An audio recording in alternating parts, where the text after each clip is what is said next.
I was barely awake, still nursing my first cup of coffee, when I heard a monotonous noise outside. The garbage doesn't run this early, nor was I expecting a delivery.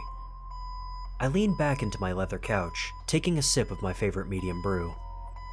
The noise persisted with an annoying beep, sounding closer by. Curiosity finally got the better of me. I peeked outside to see if a truck was backing into my driveway, albeit clumsily. "What the hell is this?" I asked as I rushed to the front door. Forgetting I was wearing a wrinkled gray shirt and jogging shorts, I stepped outside to find a battered delivery truck. Its green paint was cracking, and rust was peeking through. The beeping continued as I stood there, puzzled. The truck continued to back up, crushing my shrubbery. I darted to the driver's side, shouting, "Stop the truck!" It screeched to a halt, the engine rattling and the exhaust sounding like a gunshot. The door rattled open, and a short, stocky man with a full beard, dressed in flannel and dark cargo pants, hopped down. His feet thudded on the concrete driveway. "How are you doing this morning?" he asked. "Fine. At least better than my shrub." I complained as he walked towards the back of the truck, releasing the lever. It rattled and crunched from its rusted chains and bent frame. "So, what is this?" "It's a delivery," he replied, pulling out the ramp. He trudged up the ramp, heavy-footed, the metal thumping and thudding as he ascended into the truck. I walked over to see the truck was almost empty, except for a long, heavily taped box that looked ragged and damaged. "I'm not expecting a delivery," I noted, hearing the sound of wheels from a pallet jack banging against the floor of the truck. The box began to lift a few inches from the ground as the delivery driver turned to face me, pulling the jack like a horse pulling a carriage. "Especially not a larger delivery." "Well, this is the address I'm supposed to bring it to." "What is it?" "I'm just a delivery driver. I just pick stuff up and drop things off." He rolled the box down the ramp on the pallet jack. "Can I see the invoice?" I asked. As he paused and secured the pallet jack, he shuffled over to the truck. After a brief search, he returned with a couple of crumpled papers. The invoice listed my name, correct address, and simply said, "Package." I was still puzzled, especially when I saw the words DSM Fulfillment, a company I had never heard of. "This is the address and you are the person on the invoice, right?" I nodded. "It looks like it, but I didn't order anything." He stepped next to me and pointed to the bottom of the invoice, where it showed that the order had already been paid for. "Listen, if you have any questions, just call that number and they'll sort it out. I've come back to some of these places to pick up packages for returns." "All right," I answered, examining the box and wondering what could be inside. "I have no idea where to put it, though." "Listen, I'm paid per delivery, so I don't have time to sort all this out." He huffed. He looked around the house and saw the two-door garage. "How about you put it in there while you figure this out?" "All right, but expect to be back in the coming days," I said as I walked over to the garage and pressed a button. The door opened, revealing the bare concrete, organized shelves, and other items I stored there. "Put it over there, close to the door to the house," I directed. The man began pulling the mystery box, placing it gently next to the door as requested, before digging through his pockets for a pen. "Do you mind signing this real quick?" he requested as he handed over a pen that looked dirty. "Sure," I said as I winced a bit from grabbing it, quickly signing it to get it out of my hand. I scribbled a signature hastily and crudely before handing it back over to him. As I turned back to the box, pondering the contents that laid inside. "Alright then, if you have any concerns, just call the number," he stated, pulling apart the invoice and handing me a yellow copy that looked even more thrashed than the one that I had just signed. I watched as he loaded the pallet jack and closed the door. He let out a wave as he walked off and jumped into his truck. It struggled to start, misfiring loudly again before he pulled away. I looked over the box again before heading into the house, pulling out a pair of scissors from the drawer and returning to the garage. I quietly debated on whether to open the box or just call the number. But curiosity, as it does with most people, got the best of me. I sat on my knees and began cutting the massive amounts of tape from the corners, before working my way to the flaps. I cut down the middle, but the scissors struggled with the amount of adhesive coming from the tape. Finally, I said to hell with it and started ripping at the cardboard, seeing a large, dark object inside. As I pulled both flaps open, feeling the cardboard bend and tear, I exclaimed, "What the hell is this?" stunned by the contents inside. A coffin. I stood up seeing a beat-up and dented coffin lying inside the remains of the box. Was it a threat? Who sent this to me? I reached into my pocket, pulling out the copy of the invoice as I walked quickly to my living room, grabbing my phone from the coffee table. I scanned the paper for the number, my fingers fumbling and trembling as I punched in the digits incorrectly. After a few tries, I heard the phone ring. What felt like an eternity later, a female voice crackled as I put the phone on speaker. DSM Fulfillment, how can I help you? "Yes, I received a package from you today," I said weakly. As I looked out the window again, checking for anything unusual, I added, "I didn't order a package from you guys." What's the invoice number? She asked, sounding annoyed. I looked over at the paper, trying to find it. What does that matter? I didn't order a damn package and I want to return it. Sir, this will go much faster if you just give me the invoice number. I slowly read the number. V0UGS05PVYBXSEFUIFBETW. As I spoke, I heard a strange noise coming from somewhere nearby. The sound of splashing became distinct as I walked around to find the source. "Can you hold on a second?" The sound grew louder. It was coming from the kitchen. As I looked over, I saw water from the faucet pounding the marble sink.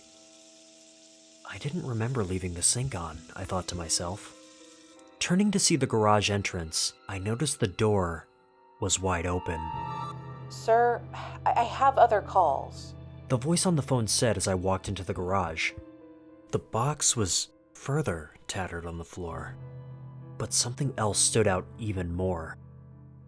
The coffin was open. What the hell is going on? Sir, are you still there? The name I have here is... I heard before I felt hard plastic rubbing harshly on my neck. I remember briefly the white color and indentation on it.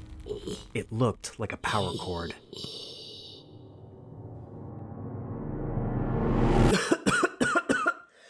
I coughed loudly, my eyes blurred with tears and my mouth dry. The smell in the room, rancid and lingering. I looked up to see a pair of bare feet, stained with brown and red. I tried to move, but both my arms and legs felt bound as I looked down to see a familiar white from the power cord tied. It mumbled while my eyes began to focus. 3 more times.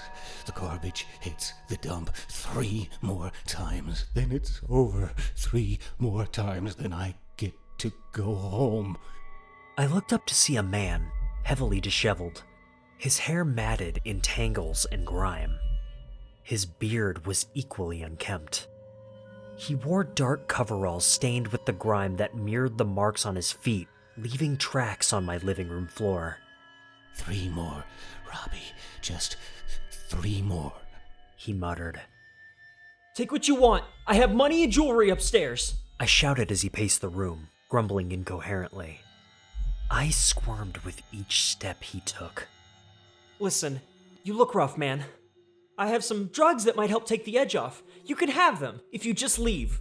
He turned, his eyes wild like an animal's, and stomped over to me. What did you do? He yelled, kneeling down and looking me directly in the eye. I continued to struggle, writhing like a worm on my own floor. What the hell are you talking about? I stammered as he came closer, looking at me. He had heavy bags under his eyes. His breath smelled awful, and he was trembling. Just take what you want, man. What did you fucking do? he shouted, grabbing a handful of my hair and pulling me up slightly. He continued to stare at me, with his eyes locked directly with mine. I don't know what you're talking about! I cried out. As he released me and began pacing frantically, I looked down at my legs and saw that the power cord that I was tied with was loosening. They don't send me here unless you deserve it. That's how this works. How do you know I deserve it? Because I wouldn't be here if you didn't deserve it. I don't understand. The coffin. They send the coffin to people who deserve it. You were in the coffin! I shouted back. He continued walking back and forth, this time slapping himself in the face. I continued to slowly wiggle my leg, feeling the cord slipping. What are you gonna do? What do I have to do? He shrieked, a tear rolling down his cheek. I realized he wasn't a professional killer or a crazy murderer. He was desperate. How long were you in that coffin? I asked, trying to show empathy. His sobbing intensified. How long were you kept like that? A few hours. They took me out of the cage and made me ride in the coffin here. Cage? They keep me in a dog kennel. That sounds awful. I replied, working to free myself. I can help you. Maybe if you let me go, we can help each other. I don't want to do this anymore. If I don't, it's over. Why will it be over? Because everyone will know. He sobbed, turning away. I heard his whimpers and cries. It was pathetic. Even in jail, they would kill me. Who would kill you? The others, they don't like people like me. I don't understand. I questioned, feeling my legs finally free. I slowly stood up as he fell to the ground, crying and mumbling. Why would they do something like that? Because of the pictures. Pictures? The pictures of the children. The pictures of the children? I asked, confused, as I stood straight and walked slowly toward the pitiful man, as I worked on freeing my hands by squirming and wiggling, as I had done with my legs. Why would they care about pictures of your children? They weren't my children. Now, please tell me what bad thing you did so we can get this over with. He answered, turning around and widening his eyes again as he quickly scrambled to his feet. I told you my sin. Now tell me yours. He stood up as I finally freed my hands, but he looked ready to pounce on me. I had no choice in this matter, and I had only one option. I began to run through the house, down the hallway with the man closely pursuing me. I had to get away. Reaching into my pocket, I quickly realized that my phone wasn't there. I kept running straight, hoping to make it to the door at the end of the hallway. But I felt his arms wrap around me as we both collided with the door, busting it open as we fell to the ground. We both lay on the floor of the room. It was dark, but I could see the bed and all the set lights around it. The camera was sitting on the tripod. I stood up and watched as he struggled to his feet. What is this room? He asked, noticing all of the things inside. It's my sin. Think of it as a digital sales floor, where you get to see the goods before you buy them. What? He asked, puzzled, as I grabbed the tripod and gripped it tightly in my hand. What do you sell? People. I figured someone with your interests would be able to put things together, I said, before I smashed the tripod into his skull, bashing it furiously. I could feel the blood hit my face. I hit him once more for good measure, and dropped the tripod to the ground next to his limp body. That's when I heard a crackling sound coming from his body. I sat down next to him and began to search for the source, feeling around the stained and blood-soaked coveralls. I felt something stiff and narrow. I unzipped the zipper to see that there were several microphones taped to the inside. I knew that whoever and wherever had heard everything. Then, I heard my phone ring. As I got up slowly and walked towards the direction, back to the kitchen and into the garage where I had left it before he had attacked. Hello? I answered to a sound of brief static. Hello, we got disconnected earlier about your package. Do you still want to return it? Yes. I'm going to send you a link. Please stand by. Once you receive the link, please enter your invoice number. The voice said.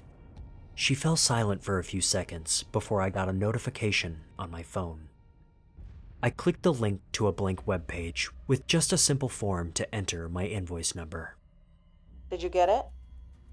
Yes, I did. Please enter your invoice number. She replied as I typed the letters and hit enter. I was greeted by hundreds of time-dated links to pictures that, when clicked, showed people who had been advertised on my sales floor. Audio links of people crying and begging for help. And a new one from today. When I clicked it, it played my confession. Would be able to put things together. Is the item in the package still intact? No. I think it's broken. I sniffed, resting my head in my hands. What can I do about that? It will need to be replaced, sir. Otherwise, we will have to fill out additional paperwork with law enforcement for the damage. She replied slyly. But after 5 deliveries, the replacement debt will be forgiven. Would you like to schedule a pickup for tomorrow with the replacement? Okay, I said, staring grimly at the open coffin sitting in my garage.